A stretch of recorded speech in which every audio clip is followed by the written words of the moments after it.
Hi, how are you? எல்லாம் நல்லா இருக்கீங்கன்னு நான் நினைக்கிறேன். மோட்டிவேஷன் அப்படின்னு சொல்லிட்டு பார்த்தோம் அப்படின்னா 2 விதமான மோட்டிவேஷன்ஸ் இருக்கு. ஒன்று செல்ஃப் மோட்டிவேஷன், இன்னொன்று அதர் மோட்டிவேஷன். 90% நம்ம செல்ஃப் மோட்டிவேஷன் சொல்லி பார்த்தோம் அப்படின்னா அதோட ஹாப்பினஸே தனியாக இருக்கு.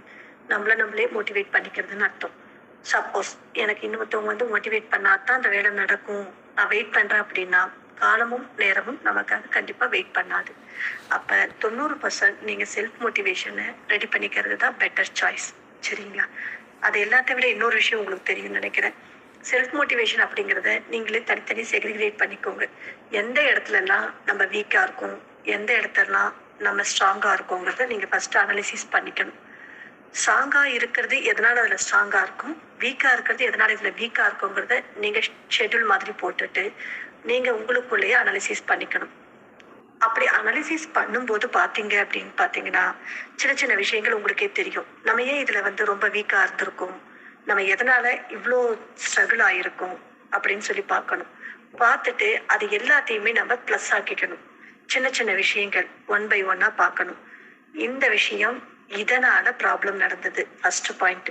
2வது பாயிண்ட், இந்த ப்ராப்ளம் நம்மளே உருவாக்கிக்கிட்டதா இல்ல அடுத்தவங்க மூலியமா வந்திருக்கான்னு பாருங்க.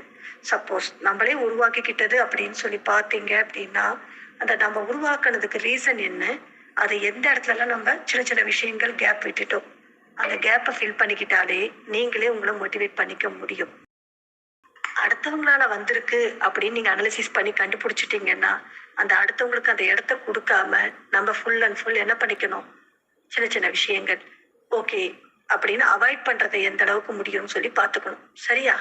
இதை பார்த்துட்டு நம்ம தனித்தனியே செக்ரிகேட் பண்ணிட்டு ரெடி ஆயிட்டாலே பாதி ப்ராப்ளம் சால்வ் ஆயிடும். நீங்க நிறைய விஷயங்கள் கவனிச்சீங்கன்னா உங்களுக்கு தெரியும், பிரச்சனைகள் வேற எங்கிருந்து வரதுல நம்ம கிட்ட இருந்து தான் வந்திருக்கு அப்படிங்கிறதே தெரியும்.